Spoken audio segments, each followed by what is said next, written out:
My bestie admitted to me that she did some unspeakable things with my boyfriend in the back of his car, but he denies everything, so one of them is lying and trying to ruin my life, and I don't know who to believe. I've been best friends with Lisa since 2010.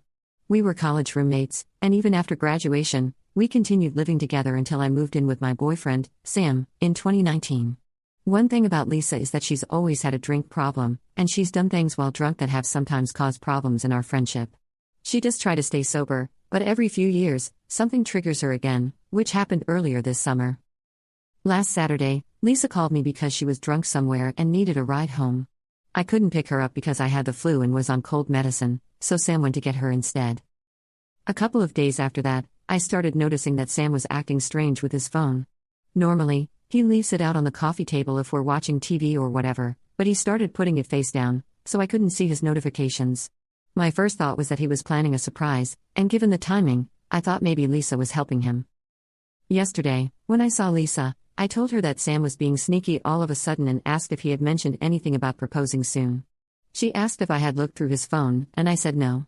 Lisa started crying and told me that she and Sam had got together in his car the night he picked her up. Her excuse was that she was very drunk and didn't fully know what she was doing. She said she'd been texting him since, telling him he needed to tell me what happened or she would. I asked Lisa to show me the texts, but they were all an app that deletes messages after a day. All I could see was that she and Sam had a chat thread, but not what they said. I told her to text Sam in front of me so I could see his response.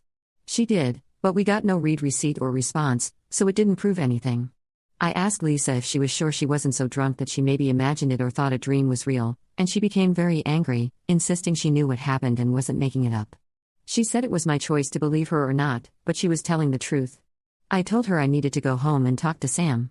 When I got home, I confronted Sam with what Lisa had said. He acted shocked and denied anything had happened. He said he had just given Lisa a ride home and they only talked about how long he and I had been together and how we should get married already. He admitted they were talking on Signal the next couple of days but said it was about engagement rings and proposal ideas. Sam replied to Lisa's message from before, asking if she made up the story about them hooking up to avoid ruining the surprise about his proposal. She texted back, saying there was no proposal and to stop playing dumb.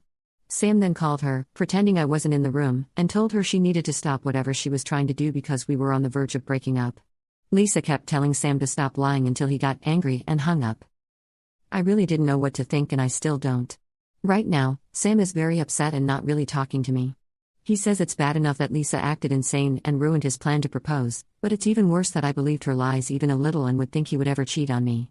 Lisa texted me saying she was sorry, but otherwise, I haven't talked to her. I don't want to think that Sam would cheat on me or take advantage of Lisa if she was that drunk, but I feel like I can't be 100% sure. I've known Lisa for 13 years, and I can't believe she'd lie about something this important. I know she has a drinking problem, so I can believe she'd sleep with my boyfriend if she was drunk out of her head. She's done some pretty awful things in the past when drunk. I don't want to wrongly accuse Sam of something he didn't do, but I don't want to be naive either. Relevant comments. Is there any proof of his proposal? Google search, phone calls to jewelers, etc. This is a tough situation. It reminds me of a post about a girl who broke up with her boyfriend because her friends told her he cheated on her, only to find out they lied to her years later. Is there a dashcam in the car? In my experience, I was in a situation where I saw a cheater. So let me tell you this, does your gut say to believe her? Like you don't want to believe your boyfriend could have done this, but you also feel he could have? I once saw my brother's girlfriend at the time making out with another guy in the club. I told him, and he got upset, saying I was lying and just wanted to hurt him. He didn't believe me.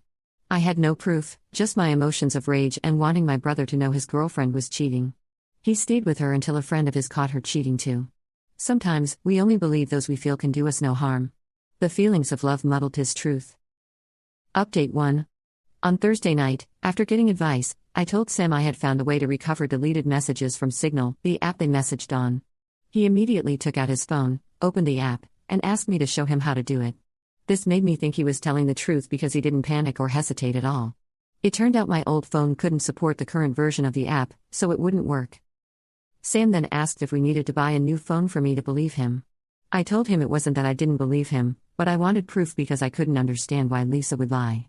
Sam said she would lie because she's a crazy drunk and there's no way to understand her actions. He then said we should go to the Verizon store before it closed. By then, I believed Sam anyway, so I told him we didn't need to go anywhere. I believed he didn't cheat on me. Sam said he hoped I knew that and didn't understand why I didn't take his word for it initially. I tried to explain why I didn't want to immediately dismiss what Lisa said, but Sam said he couldn't listen to that right now. I agreed to cut Lisa off, but I wanted to try to get her to admit nothing happened. Sam agreed but wanted me to call her with my phone on speaker. I called Lisa and said I figured out how to recover deleted messages on Signal. She asked why I needed to do that, so I knew she was making it up. I said I wanted proof of what she and Sam talked about. Lisa asked if I saw their messages, and I lied and said yes. Lisa went silent until I asked if she was going to say anything. She then asked if that meant we were engaged. I lost it and screamed at her, asking if she was serious and what was wrong with her.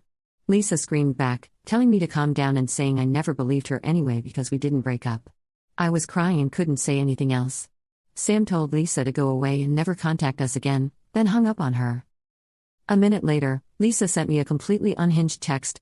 Courtney, you are supposed to be my friend for life. You are supposed to be there for me. You are supposed to be my person. But then you meet Sam, and now you only care about Sam.